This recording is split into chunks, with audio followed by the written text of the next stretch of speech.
Assalamualaikum warahmatullahi wabarakatuh. Perkenalkan, saya Vera Renita dari tim KKN Untidar 2021-2022 angkatan kedua. Di sini saya ingin menjelaskan mengenai pembuatan logo dan membangun merek dalam digitalisasi marketing. Jadi, di slide pertama akan menjelaskan tentang merek atau brand. Brand ini merupakan nama, istilah, tanda berupa simbol atau desain logo yang digunakan untuk mengidentifikasikan suatu produk dan membedakannya dari produk lain. Jadi produk ini tuh menunjukkan ke pelanggan bahwa beda loh dari yang lainnya. Tahap kesetiaan merek. Merek ini mempunyai tahapan dalam perkembangannya yang dimulai dari pengakuan merek. Misal merek A sudah diakui. Selanjutnya naik lagi nih tahapannya, merek A sebagai suatu pilihan dibandingkan dengan merek yang lain. Nah, di puncaknya, merek ini akan mencapai kesetiaan merek. Jadi, merek A akan dipilih dan tidak akan dibeli kalau tidak ada di suatu pasar. Jadi, orang sudah percaya dengan merek tersebut. Selanjutnya ada prinsip-prinsip dasar dalam branding atau pembangunan merek. Nah, dalam pembangunan merek ini, prinsip-prinsip dasarnya yang berhasil itu satu, sudah teruji oleh banyak perusahaan, tidak bersifat mutlak, namun dapat disesuaikan gitu. Jadi fleksibel. Ketiga, marketingnya itu 50% dari ilmu pengetahuan dan 50% dari seni. Maksudnya adalah 50% dari strategi, tata cara pemasaran gimana, dan 50%-nya dari seni itu maksudnya dalam desain, pembuatan logo, agar menarik pembeli untuk membelinya. Ada aspek ekspansi dalam membangun merek. Dalam aspek ekspansi ini yang dimaksud semakin luas cakupan suatu merek, maka semakin lemah merek tersebut. Maksudnya gimana sih? Maksudnya tuh kayak merek Mas Pion misalnya.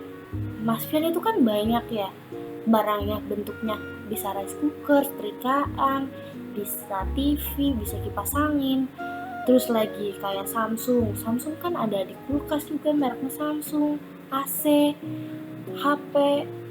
Nah, dalam jangka pendek ini sih boleh aja, tapi dalam jangka panjangnya enggak. Karena kalau dibandingkan dengan merek Aqua, itu sangat berbeda. Kalau Aqua, pasti sudah diketahui kalau itu adalah air mineral. Selanjutnya ada aspek kontraksi.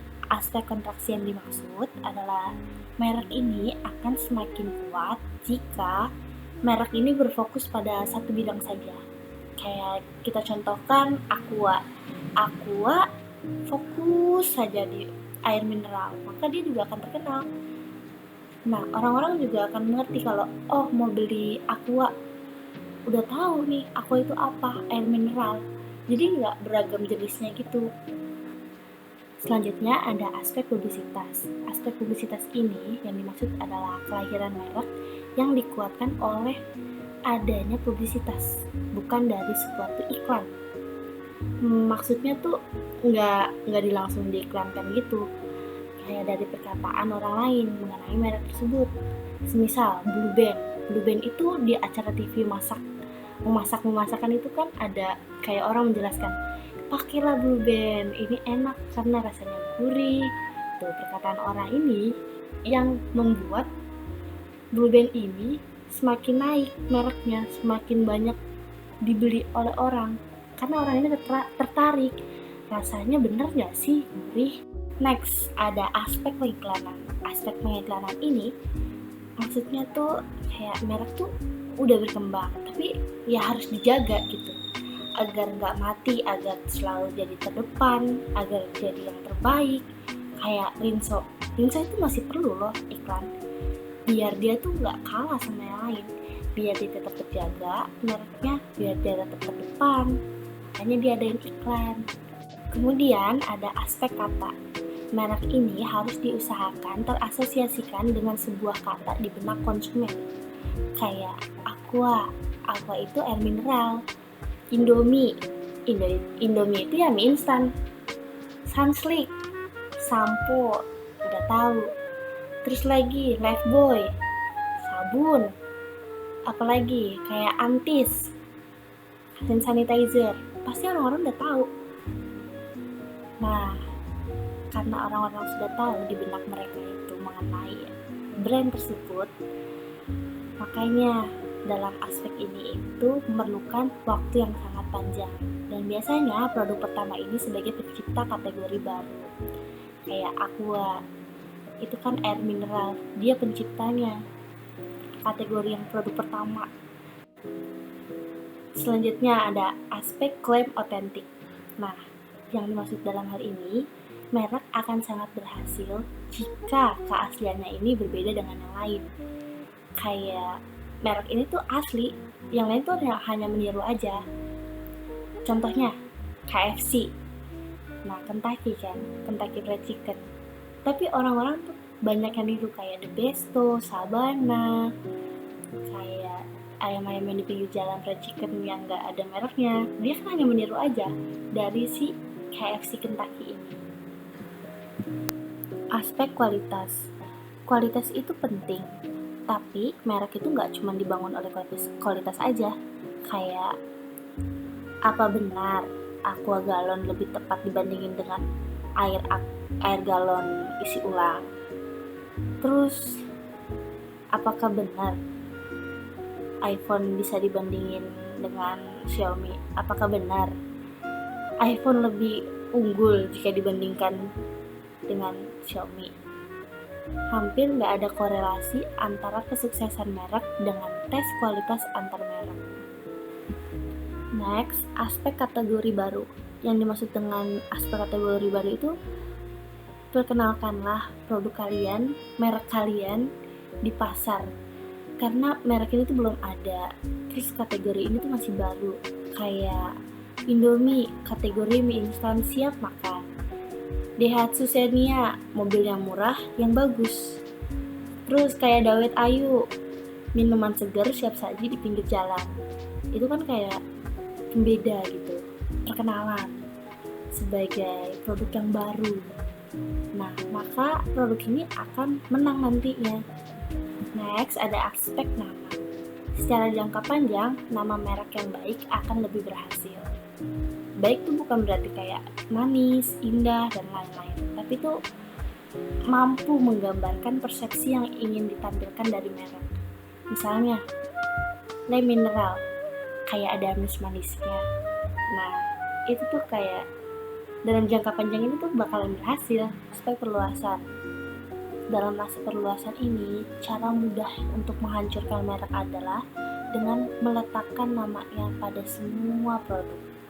Sebaiknya, produk dalam pemasarannya itu kita harus fokus aja ke dalam satu bidang, jangan mengambil bidang yang lain. Ada aspek perkawanan. Yang dimaksud dalam aspek perkawanan ini, biarkan aja merek lain masuk. Karena merek lain masuk ini, pangsa pasar akan tumbuh. Kan dikerjakan secara bersama-sama. Nah, kategori pasar yang tumbuh ini karena merek itu bertarung abis-abisan antar merek kayak Hemaviton, Extra Joss, Kratin Deng. Dia kan bertarung. Terus lagi kayak minuman haus, ada es teh, ada chat time. Dia tuh kan bersaing. Jadi pangsa pasar tuh masuk dalam hal itu. Selanjutnya ada aspek nama generik. Memberi nama generik pada merek akan memperlemah. Bandingkan saja Televisi Pendidikan Indonesia dengan SCTV. Nama generik cenderung mudah dilupakan karena itu nggak unik. Makanya dalam membuat merek itu ya harus yang unik. Jangan pakai nama generik. Next ada aspek perusahaan. Dalam aspek perusahaan ini merek ya merek, perusahaan ya perusahaan. Keduanya ini berbeda. Konsumen membeli merek, bukan membeli perusahaan. Kayak perusahaan Telkomsel. Telkomsel itu perusahaannya, Simpati itu mereknya yang kita beli. Kemudian ada aspek anak merek. Anak merek dapat menghancurkan merek induknya.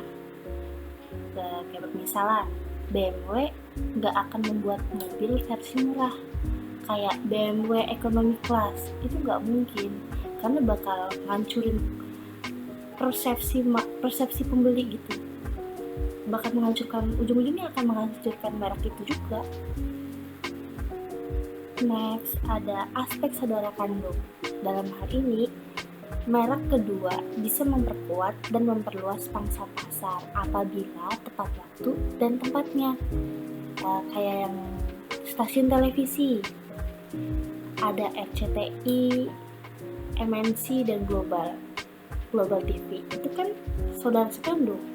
Nah, dia bisa diperkuat dan pangsa pasarnya ini bisa lebih luas karena tepat sasarannya, tepat waktunya, dan tepat tempatnya.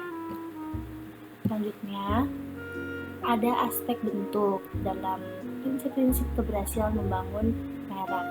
Dalam aspek bentuk, ini tuh dilihat dari logo. Logo ini sebaiknya didesain dan yang enak dilihat gitu. Bentuknya itu bisa persegi panjang, horizontal. Menurut saya itu yang terbaik ya, karena kalau yang lain-lainnya misal miring ke kiri, miring ke kanan, itu susah dilihat oleh orang. Next, ada aspek warna. Yang dimaksud dalam hal ini, suatu merek harus menggunakan warna yang berlawanan dengan pesaing lainnya, kayak pesaing utamanya. Contohnya, kartu simpati kan warnanya merah.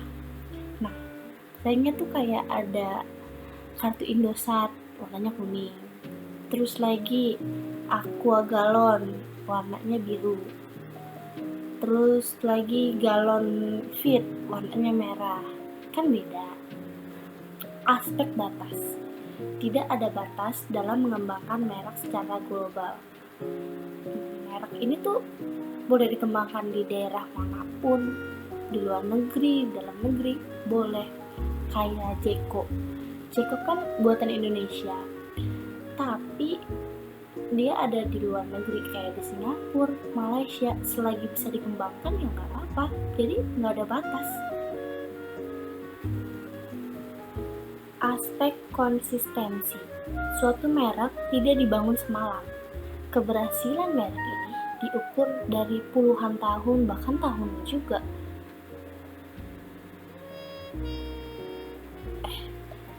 Aspek konsistensi. Suatu merek tidak dibangun dengan semalam saja. Keberhasilan merek ini diukur dari puluhan tahun. Nggak cuma dalam setahun aja, udah berhasil belum ya? Itu belum bisa diukur. Butuh bertahun-tahun untuk dapat mengukurnya. Bayangkan aja, BMW telah mampu mempertahankan citranya selama 35 tahun.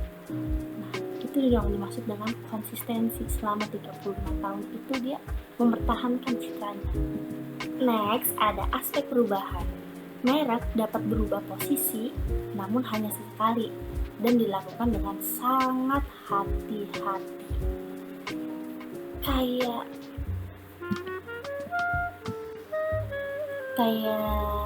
TPI sekarang berubah jadi MNC. Aspek kefanaan. Merek tidak bisa kekal selamanya, ada saatnya akan mati. Kayak Google, sekarang namanya Google, padahal dulu namanya Backrub. Nah, si Backrub ini digantikan atau dibunuh oleh si Google. Ditemukannya kategori baru biasanya akan memunculkan merek sukses baru dan menghilangkan merek yang lama. Selanjutnya, ada perlindungan hukum dalam prinsip-prinsip membangun merek. Perlindungan hukum yang dimaksud itu berdasarkan pada Undang-Undang Nomor 19 Tahun 2002 tentang Hak Cipta, yang mana jika ada terjadi pelanggaran hak cipta dapat dipidana selama 7 tahun dan dipenjara atau didenda 5 miliar.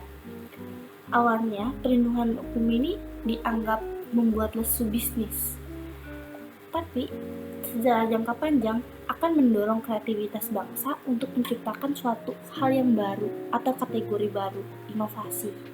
Makanya, dalam prinsip-prinsip keberhasilan membangun merek itu perlu adanya perlindungan hukum untuk terus berinovasi, tidak meniru, tidak plagiat, dari yang sudah ada.